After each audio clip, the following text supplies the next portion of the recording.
Tamil Nadu assembly ఎన్నికల నామినేషన్ల గడువు కేవలం 2 రోజులు మాత్రమే ఉంది. దీంతో అటు బీజేపీ ఇటు కాంగ్రెస్ కూడా అభ్యర్థుల జాబితాను విడుదల చేశాయి. బీజేపీ 27 మందితో అభ్యర్థుల జాబితాను విడుదల చేసింది. బీజేపీ జాబితాలో అన్నామలై పేరు లేదు. మైలాపూర్ నుంచి తమిళిసై బరిలోకి దిగుతున్నారు. తమిళిసైకి టికెట్ రావడంతో ఆమె అభిమానులు అనుచరులు సంబరాలు చేసుకున్నారు. బాణాసంచా పేల్చి వేడుకలు చేసుకున్నారు. కోయంబత్తూరు నార్త్ నుంచి వానతి శ్రీనివాసన్ పోటీ చేస్తున్నారు. సాత్తూరు నుంచి బీజేపీ చీఫ్ నాగేంద్రన్ బరిలో నిలిచారు. అయితే అన్నామలైకి టికెట్ దక్కకపోవడం తమిళనాడు బీజేపీలో ఊహించని పరిణామం. ఆయనతో పాటు ఆయన వర్గం నేతలకు కూడా అవకాశం దక్కలేదు. ఎన్డీఏ కూటమిలో భాగంగా 27 సీట్లు షేర్ చేసుకుంటున్న బీజేపీ అన్ని స్థానాలకు అభ్యర్థుల్ని ప్రకటించింది. అయితే అందులో కీలకమైన అన్నామలైకి అవకాశం దక్కకపోవడం చర్చనీయాంశం అవుతోంది. కొంగు మండలంలో బలమైన వర్గం నేతగా ఉన్నారు అన్నామలై. కేరళలోని కണ്ണూరులో బీజేపీ అభ్యర్థి తరపున అన్నామలై ప్రచారం చేశారు. అదే పార్టీ మారుతున్నట్టు తప్పుడు ప్రచారం జరుగుతోంది అన్నారు అన్నామలై. తాను క్రమశిక్షణ కలిగిన బీజేపీ సైనికుణ్ణి అని స్పష్టం చేశారు. పార్టీ అభ్యర్థులకు శుభాకాంక్షలు చెప్పారు. బీజేపీ అభ్యర్థుల తరపున ప్రచారం చేస్తానన్నారు అన్నామలై.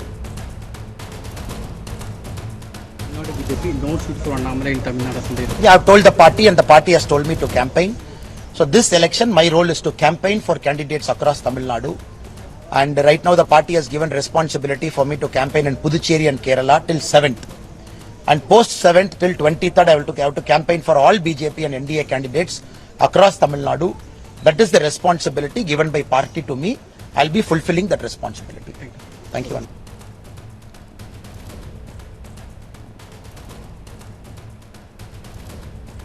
తమిళనాడు బీజేపీకి సంబంధించిన లేటెస్ట్ పరిణామాల విషయాలని మా ప్రతినిధి మురళి వివరిస్తారు. మురళి, బీజేపీ అభ్యర్థుల జాబితా ఎలా ఉంది? లిస్ట్ పై పార్టీ రియాక్షన్స్ ఏంటి?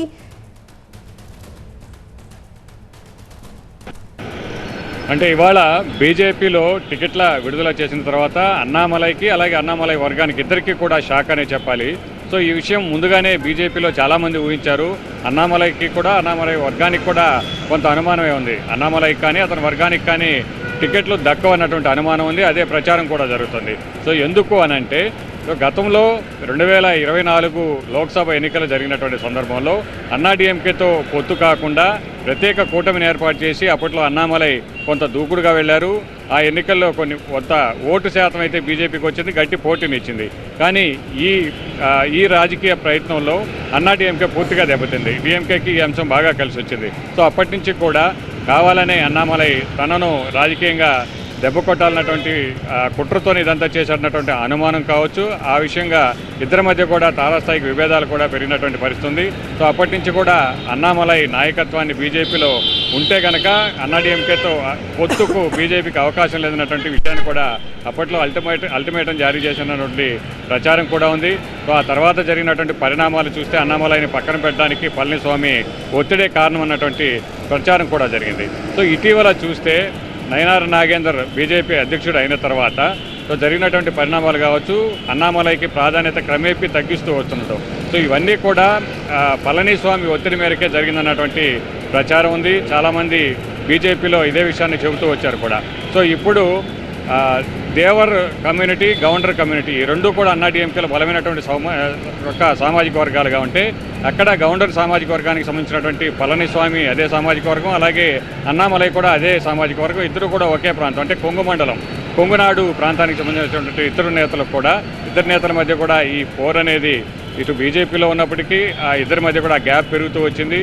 సో ఇప్పుడు పళనిస్వామి మరొకసారి అన్నామలైని రాజకీయంగా దెబ్బ కొట్టేందుకే బీజేపీలో అతనికి టికెట్లు రాకుండా అడ్డుకున్నారు. బీజేపీ పెద్దలపై ఒత్తిడి తెచ్చి అతని వర్గానికి కానీ అతనికి కానీ సీట్లు లేకుండా చేశారన్నటువంటి చర్చ అయితే ప్రస్తుతం జరుగుతుంది. అయితే బీజేపీ ప్రజలు దీనిపై ఏ విధంగా స్పందిస్తారు, అన్నామలై ఈ పరిణామం తర్వాత ఎలాంటి నిర్ణయం తీసుకుంటారనేది ఇప్పుడు తమిళనాట చర్చనీయాంశంగా మారింది. Right, thank you Murali.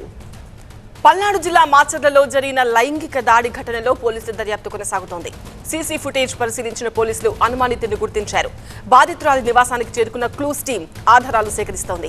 ఈ కేసును అత్యంత ప్రాధాన్యంగా తీసుకున్న పోలీసులు జిల్లా అడిషనల్ ఎస్పీ స్థాయి అధికారిని మాచర్లలోనే ఉంచి దర్యాప్తును పర్యవేక్షిస్తున్నారు. నిందితుడిని పట్టుకునేందుకు ప్రత్యేక బృందాలను ఏర్పాటు చేసి విస్తృతంగా గాలింపు చర్యలు చేపట్టారు. తెలిసిన వ్యక్తుల ప్రమేయం ఉందా లేక బయటి వ్యక్తుల అన్న కోణంలోనూ పోలీసుల విచారణ కొనసాగుతోంది. కూటమి పాలనలో మహిళలకు భద్రత లేదన్నారు వైసీపీ ఎమ్మెల్సీ వరుదు కళ్యాణి. ఇంట్లో ఉన్నా మహిళలకు రక్షణ లేకుండా పోయిందని ఆగ్రహం వ్యక్తం చేశారు. మహిళలకు భద్రత కల్పించడంలో ప్రభుత్వం పూర్తిగా విఫలమైందని మండిపడ్డారు. మాచర్ల ఘటనలో నిందితుడిని కఠినంగా శిక్షించాలని వరుద్ కళ్యాణి డిమాండ్ చేశారు. సీఎం, హోంమంత్రి స్పందించి వెంటనే చర్యలు తీసుకోవాలన్నారు.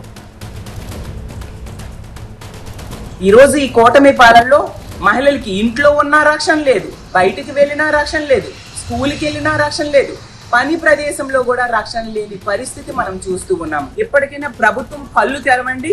ఈ మాచర్ల సంఘటన విషయంలో ఆ దుర్మార్గుడిని కఠినంగా శిక్షించాల్సిన బాధ్యత ప్రభుత్వం మీద ఉంది. ఇలాంటి తప్పుడు పనులు చేసే వాళ్ళకి కఠినమైన శిక్షలు వేస్తే ఖచ్చితంగా ఇంకొకసారి ఇలాంటి సంఘటనలు రిపీట్ కావు. తక్షణమే ముఖ్యమంత్రి గారు, హోంమంత్రి గారు స్పందించి దీని మీద చర్యలు తీసుకోవాల్సిందిగా కోరుతూ ప్రతినిధి నాగరాజుతో మాట్లాడదాం. నాగరాజు, ఇంట్లో ఉన్న మహిళ పైన లైంగిక దాడికి పాల్పడము, ఆమెను తీవ్రంగా గాయపరచడము రాష్ట్ర వ్యాప్తంగా సంచలనం రేపుతోంది. ప్రస్తుతం ఆ మహిళకు హాస్పిటల్లో చికిత్స కొనసాగుతున్నట్టు తెలుస్తోంది. ఆమె పరిస్థితి ఎలా ఉంది? ఇప్పటి వరకు జరిగిన దర్యాప్తులో ఎలాంటి క్లూస్ బయటకు వచ్చాయి?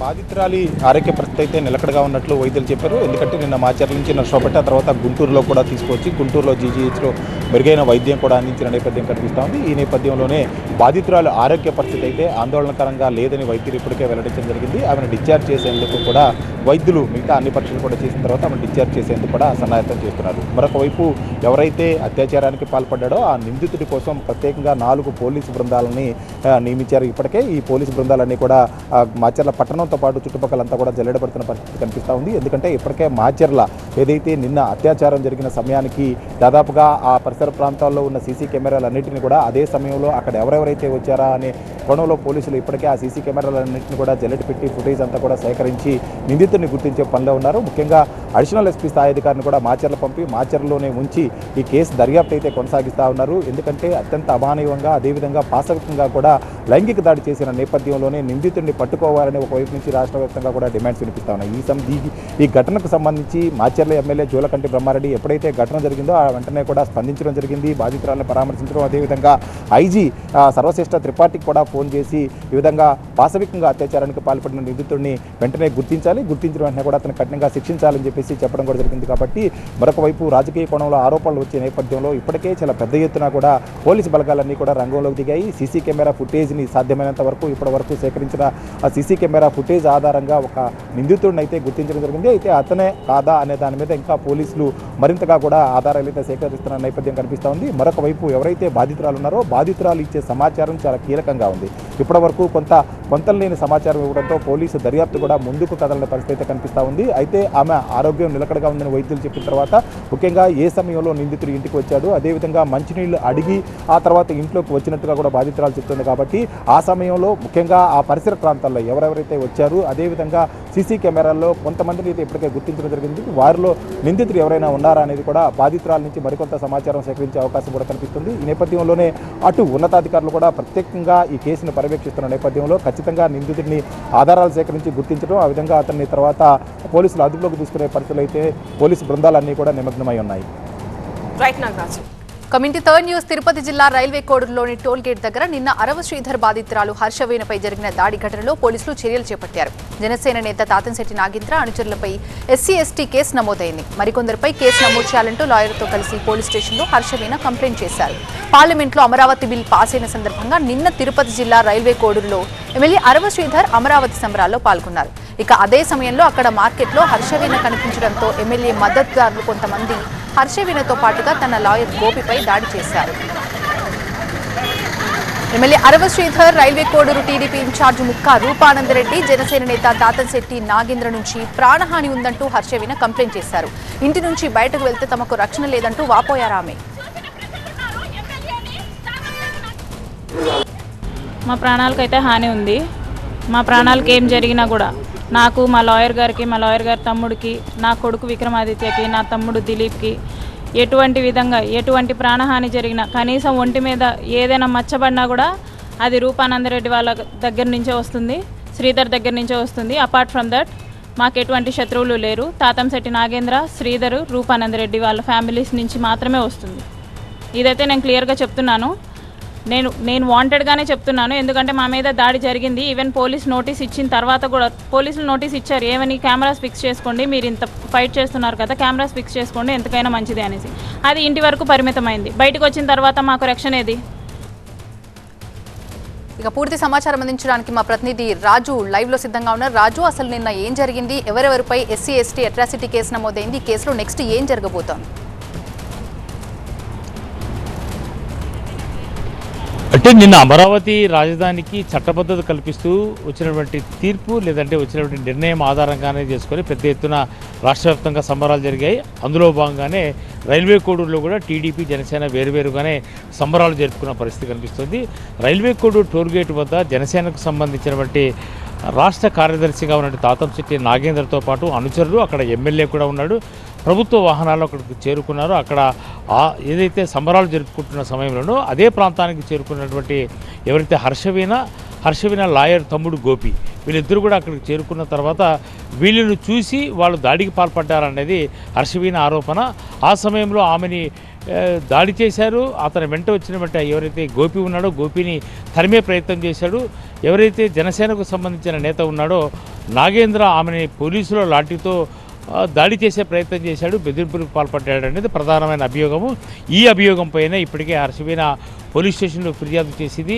అసలు తనకు ప్రాణహాని ఉంది. దీనికి ప్రధాన కారణము ఎవరైతే జనసేన నేతతో పాటు ఎమ్మెల్యేగా ఉన్న అరవ శ్రీధర్, అట్లాగే టీడీపీ ఇన్ఛార్జ్గా కొనసాగుతున్నటువంటి రూపానందరెడ్డి నిన్న ప్రజా దర్బార్కి వెళ్ళి ఆమె కంప్లైంట్ చేసింది. దాదాపుగా 2 నెలలుగా ఈ వివాదం నడుస్తున్న సందర్భంలో ఇప్పటి వరకు జనసేన అధినేత కానీ లేదంటే ఆ పార్టీ కానీ ఏమాత్రము తనపై దాన్ని చేసిన ఫిర్యాదు పట్ల కానీ తనకు అన్యాయం జరిగిందని తాను విజ్ఞప్తి చేసిన అరవ శ్రీధర్పై ఎలాంటి చర్యలు తీసుకోలేదన్నదే ప్రధాన అభియోగము.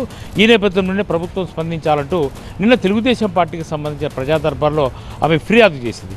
ఆ ఫిర్యాదులో రూపానందరెడ్డి పేరు కూడా ప్రస్తావించింది. కాబట్టి తెలుగుదేశం పార్టీ కార్యకర్తలు కూడా ఈ పైన గుర్రుగా ఉన్నట్టుగా తెలుస్తుంది. పూర్తిగా కూటమి నేతల నుంచి తనకు తన కుటుంబ సభ్యులకే కాదు లాయర్కు అతని తమ్ముడు కూడా ప్రాణహాని ఉంది కాబట్టి తనకు రక్షణ కల్పించాలని చెప్పేసి ఆమె పోలీస్ స్టేషన్లో ఫిర్యాదు చేసింది. ఈ మేరకు ఇప్పటికే SC/ST అట్రాసిటీ కేసు కూడా నమోదైంది. ప్రస్తుతం అయితే ఎవరూ పరారీలో లేకపోయినా నాగేంద్ర మాత్రం అందుబాటులో ఉన్నాడు. ఇప్పటి వరకు కూడా పోలీసులు అతను విచారించి ఎలాంటి చర్యలు తీసుకోలేదు. అయితే వైసీపీ మాత్రము హర్షవీణకు మద్దతుగా నిలుస్తుంది. మాజీ ఎమ్మెల్యే కొరముట్ల శ్రీనివాస్ కొద్దిసేపటి క్రితం మీడియాతో కూడా మాట్లాడాడు. ఖచ్చితంగా రాష్ట్రంలో ఏం జరుగుతుంది, ఒక దళిత మహిళపై ఈ రకమైనటువంటి దాడి జరిగిన తర్వాత లేదంటే కర్రలతో రోడ్డుపైకి వస్తే తరిమి కొట్టే ప్రయత్నం జరిగింది అంటే ఖచ్చితంగా పంచాయతీరాజ్ శాఖలో పనిచేస్తున్న ఒక ఉద్యోగికి ఆ శాఖను ప్రాతినిధ్యం వహిస్తున్న ఆ శాఖ మంత్రిగా ఉన్నటువంటి పవన్ కళ్యాణ్ ఎందుకు చర్యలు తీసుకోలేదు అన్నదే ప్రధానంగా వైసీపీ ఆరోపిస్తున్న నేపథ్యంలో ఖచ్చితంగా గత 2 నెలలుగా ఈ వ్యవహారం అయితే హాట్ టాపిక్గా మారిపోయిన నేపథ్యంలో కొత్త టర్న్ తీసుకుంది. ఇప్పుడు ఏకంగా రోడ్డుపైకి వచ్చి కుట్టుకోవడము లేదంటే రోడ్డుపైకి వచ్చి ఆందోళనకు దిగే పరిస్థితి ఏర్పడిందంటే ఖచ్చితంగా అరవ శ్రీధర్ పైన ప్రభుత్వం ఏ రకంగా చర్యలు తీసుకోబోతుంది, లేదంటే హర్షవీణ చెప్తున్నట్టుగా ఆమె ప్రాణానికి కానీ ఆమె కుటుంబ సభ్యులకు లేదంటే అడ్వకేట్కు ఏ రకంగా ప్రాణరక్షణ కల్పించే విధంగా ప్రభుత్వం చర్యలు తీసుకోబోతుందని వేచి చూడాల్సిన అవసరం అయితే ఉంది. అయితే ఇప్పటికీ కేసు నమోదైంది కాబట్టి తాతంశెట్టి నాగేంద్రతో పాటు మరికొద్ది మందిపై SC/ST అట్రాసిటీ కేసు నమోదైంది. వాళ్ళు రూపానందరెడ్డి పట్ల కూడా ఆమె ఫిర్యాదు చేసింది కాబట్టి అతనిపైన కూడా ఏదైనా ఫిర్యాదు చేస్తుంది, ఫిర్యాదు మేరకు ఏదైనా కేసు నమోదవుతుందా, తెలుగుదేశం పార్టీకి సంబంధించి కాకుండా కేవలం జనసేనకు సంబంధించిన క్యాడర్పై మాత్రమే పోలీసులు పరిగణలోకి తీసుకొని విచారించే అవకాశం ఉంది. అది మాత్రం వేచి చూడాల్సిన అవసరం ఉంది. అయితే హర్షవీణ మాత్రము చాలా క్లియర్గా చెబుతుంది, తనకు న్యాయం జరిగేంత వరకు పోరాటం కొనసాగిస్తాను, అటువైపు న్యాయస్థానంలోనూ అటువైపు పార్టీ పరంగా లేదంటే స్థానికంగా రైల్వే కోడూరులో అరవ శ్రీధర్కి వ్యతిరేకంగా తన న్యాయ పోరాటం కొనసాగుతుందని హర్షవీణ చెబుతున్న నేపథ్యంలో పోలీసుల వర్షన్ ఏ విధంగా ఉండబోతుంది, ఎవరిని ఆరోపణలోకి తీసుకుని విచారిస్తారు, ఎవరిపై కేసులు నమోదు చేసి ఎవరిని అరెస్ట్ చేశారో వేచి చూడాల్సిన అవసరం అయితే ఉంది. రైట్, థ్యాంక్ యూ రాజు. ఉక్కుపాదం మోపడం వల్ల పట్టుబడుతున్నారా, పట్టుబడినా జరిగేదేముంది అని మరింత బరితెగిస్తున్నారా? ఓవైపు ఫామ్ హౌస్ల్లో మరోవైపు పబ్బుల్లో డ్రగ్ పార్టీలు యథేచ్ఛగా జరుగుతున్నాయి. కొండాపూర్లో midnight drug masala racket ని బ్రేక్ చేసింది Eagle team. Kwak Arena pub drug కేసులో మరో బ్రేక్ తెరపైకి వచ్చింది. 64 మందికి డ్రగ్ టెస్టులు నిర్వహించి 8 మందికి పాజిటివ్ అని నిర్ధారించారు. కానీ ఇప్పుడు ఆ లెక్క మారింది. 7గురినే డ్రగ్ కన్స్యూమర్లుగా చూపించారు పోలీసులు. రిత్విక్ అనే అతనికి యూరిన్ టెస్ట్ లో డ్రగ్ పాజిటివ్ అని తేలింది. కానీ ఆ తర్వాత ఎర్రగడ్డ వైద్యులు నిర్వహించిన బ్లడ్ టెస్ట్ లో రిత్విక్ కి నెగిటివ్ అని వచ్చింది. నిద్ర మాత్రల కారణంగానే యూరిన్ టెస్ట్ లో పాజిటివ్ వచ్చిందన్నారు డాక్టర్స్. క్వాక్ ఎరీనా పబ్ లో బ్లాక్ కాఫీ పేరిట నైజీరియాకి చెందిన డీజే ప్లేయర్ తో పబ్ లో స్పెషల్ ఈవెంట్ నిర్వహించారు. ఈగల్ టీమ్ సడన్ రైడ్ చేయడంతో డ్రగ్ పార్టీ గుట్టు బయటపడింది. మత్తు బాబుల్ని అదుపులోకి తీసుకున్నారు పోలీసులు. డ్రగ్స్ ఎలా వచ్చాయో కూపీలాగుతున్నారు. ఇక డ్రగ్ టెస్ట్ లో దొరికిపోయిన వాళ్లలో ఓ ఐఏఎస్ కుమారుడు ఉన్నాడనేది హాట్ టాపిక్ గా మారింది. కానీ పోలీసుల నుంచి ఇంకా ఎలాంటి క్లారిటీ లేదు. మరోవైపు క్వాక్ ఎరీనా పబ్ పార్టీలో తాను ఉన్నానని వీడియో విడుదల చేశారు నటి హేమ. డ్రగ్ టెస్ట్ లో తనకి నెగిటివ్ వచ్చిందన్నారు ఆమె. ఈవేళ నేను క్లబ్కి వచ్చాను క్వేక్కి. సో అక్కడ నా యూరిన్ తీశారు శాంపిల్. సో నెగిటివ్ వచ్చింది. కనిపించిందా? నెగిటివ్ వచ్చింది. Thank you. మీ హేమకి ఎప్పుడు తప్పు లేదు. జెన్యున్గా ఉంటుంది, ముక్కు సూటుగా ఉంటుంది. Love you all.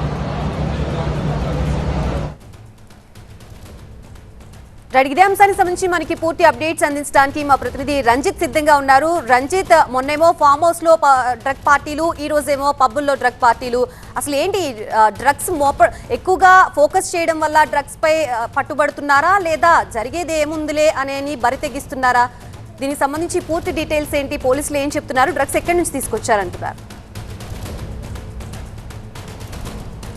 అంటే నిన్న డ్రై డే సందర్భంగా హైదరాబాద్లో ఒక భారీ ఈవెంట్ జరిగింది. ఆ భారీ ఈవెంట్కి లిక్కర్ అనుమతి లేదు. కేవలం రాత్రి 10 గంటల తర్వాత నుండి మాత్రమే లిక్కర్ అనుమతి ఉంది. సో అలాంటి ఈవెంట్కి ఖచ్చితంగా సైకోడోపిక్ మ్యూజిక్ ఉంటుంది. ఆ సైకోడోపిక్ మ్యూజిక్ని ఎంజాయ్ చేసేందుకు బయట వ్యక్తులు డ్రగ్స్ తీసుకుని అక్కడికి వస్తారన్నటువంటి సమాచారం మేరకే నార్కోటిక్ పోలీసులు నిన్న క్వాక్ ఎరీనా పబ్పై దాడులు నిర్వహించారు.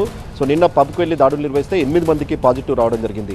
ఆ తర్వాత వారందరికీ కూడా బ్లడ్ శాంపుల్స్ కలెక్ట్ చేస్తే ఇప్పుడు ఈరోజు 7గురికి వచ్చింది. ఆ 7గురికి సంబంధించిన తల్లిదండ్రులకి కూడా ప్రస్తుతం గచ్చిబౌలి పోలీసుల సమక్షంలో కౌన్సిలింగ్ కల్పిస్తున్నారు. మరి కాసేపట్లోనే ఆ కౌన్సిలింగ్ ముగిసిన తర్వాత వారికి నోటీసులు ఇచ్చి పంపనున్నారు. సో ఇక్కడ ఏదైతే నిన్న పాజిటివ్ వచ్చినటువంటి వ్యక్తికి ఈరోజు రక్త పరీక్షల్లో మాత్రం నెగిటివ్ వచ్చింది. అతను నిన్న కళ్ళు తీసుకున్నాడు. ఆ తర్వాత డిప్రెషన్ కారణంగా కొన్ని నిద్రమాత్రలు తీసుకున్నటువంటి క్రమంలోనే నిన్న అతనికి పాజిటివ్ వచ్చింది. ఆ తర్వాత బ్లడ్ శాంపుల్కి సంబంధించి టెస్ట్ చేసిన తర్వాత అందులో నెగిటివ్ రావడంతో కూడా అతన్ని ఈ కేసులో చేర్చలేదు. కేవలం 7గురిని మాత్రమే ప్రస్తుతం ఈ కేసులో పాజిటివ్గా వచ్చినటువంటి వ్యక్తులకే ఇప్పుడు నోటీసులు ఇచ్చి పంపించున్నారు. ప్రస్తుతం వారి కుటుంబ సభ్యుల సమక్షంలో కౌన్సిలింగ్ జరుగుతుంది. ఆ తర్వాత నోటీసులు ఇచ్చిన తర్వాత కూడా వాళ్ళు తిరిగి డి అడిక్షన్ సెంటర్కి వెళ్లాల్సి ఉంటుంది. సో ఇదే క్రమంలో గచ్చిబౌలి పోలీసులు వారి కుటుంబ సభ్యుల వద్ద నుంచి కూడా కన్సెంట్ తీసుకుంటున్నారు. మొదటిసారి డ్రగ్స్ కేసులో పట్టుబడ్డారు కాబట్టి డి అడిక్షన్ సెంటర్కి వెళ్ళాలన్నటువంటి దానిపైన కూడా ఆ కన్సెంట్ తీసుకున్న తర్వాత వారికి నోటీసులు ఇచ్చి పంపనున్నారు. అయితే ఈ 7గురికి కూడా ఎటువంటి హిస్టరీ లేదు. గతంలో వీళ్ళపై ఎలాంటి డ్రగ్స్ కేసులు లేవన్నటువంటి విషయాన్ని చెప్తున్నారు. అయితే ఇందులో 7గురికి పాజిటివ్ వచ్చినటువంటి వ్యక్తులు గతంలో థాయిలాండ్ వెళ్ళి వచ్చారు. ఆ తర్వాత కొంతమంది బాంగ్ తీసుకున్నటువంటి వ్యక్తులు కూడా ఉన్నారు. సో వారికి కూడా ఇప్పుడు ఈ టెస్ట్లో పాజిటివ్ వచ్చింది. సో గతంలో వీరి 7గురికి కూడా ఎలాంటి డ్రగ్ హిస్టరీ లేదు, గతంలో ఎలాంటి కేసులు నమోదు కాలేదన్నటువంటి విషయాన్ని పోలీసులు చెప్తున్నారు. అయితే నిన్న ముఖ్యంగా డ్రై డే కావడం, ఆ డ్రై డే సందర్భంగా బ్లాక్ కాఫీకి సంబంధించి ఈవెంట్ హైదరాబాద్లో జరుగుతున్నటువంటి క్రమంలోనే పోలీసులు చాలా వరకు, ఎందుకంటే ఈ బ్లాక్ కాఫీ ఈవెంట్కి సైకోడోపిక్ మ్యూజిక్, ఈ మ్యూజిక్ని ఎంజాయ్ చేసేందుకు డ్రగ్స్ తీసుకున్నటువంటి వ్యక్తులు అక్కడికి వస్తారన్నటువంటి సమాచారం మేరకు తమ అక్కడ దాడులు నిర్వహించామన్నటువంటి విషయాన్ని చెప్తున్నారు. 10 గంటల నుంచి అక్కడ లిక్కర్ సర్వ్ చేస్తున్నప్పటికి మాత్రం ఈ తీసుకున్నటువంటి 7గురు కూడా బయట నుండే డ్రగ్స్ సేవించి ఆ పబ్కు వెళ్ళి ఆ మ్యూజిక్ని ఎంజాయ్ చేసేందుకు వచ్చారన్నటువంటి విషయాలు కూడా ప్రస్తుతం పోలీసుల దర్యాప్తులో వెలుగులోకి వచ్చినటువంటి క్రమంలోనే ఇప్పుడు పబ్ నిర్వాహకులపై ఎలాంటి కేసు నమోదు చేయలేదు. కేవలం ఈ 7గురిని మాత్రమే ఇప్పుడు ఈ కేసులో ఇన్వాల్వ్ చేశారు. వారి తల్లిదండ్రుల సమక్షంలో ప్రస్తుతం కౌన్సిలింగ్ కల్పిస్తున్నారు. కౌన్సిలింగ్ ముగిసిన వెంటనే వారందరికీ నోటీసులు ఇచ్చి పోలీసులు పంపనున్నారు. Right, thank you Ranjith. Huzurabad లో డంపింగ్ యార్డ్ ఏర్పాటు ప్రతిపాదన ఆందోళనలకు దారితీసింది. ఈ ప్రతిపాదనను వ్యతిరేకిస్తూ హుజూరాబాద్ బంద్ కు పిలుపునిచ్చింది బీఆర్ఎస్. హుజూరాబాద్ మండలం సిర్సపల్లిలో డంపింగ్ యార్డ్ ఏర్పాటు చేయాలని ప్రభుత్వం భావిస్తోంది. చెత్త ద్వారా విద్యుత్ ఉత్పత్తికి ప్రభుత్వం ప్రణాళికలు వేస్తోంది. వరంగల్, హన్మకొండ నుండి 400 మెట్రిక్ టన్నులు, కరీంనగర్ నుండి 180 మెట్రిక్ టన్నుల చెత్త సేకరణకు నిర్ణయించారు. అయితే డంపింగ్ యార్డ్ ఏర్పాటు ప్రతిపాదనను విపక్షాలు వ్యతిరేకిస్తున్నాయి.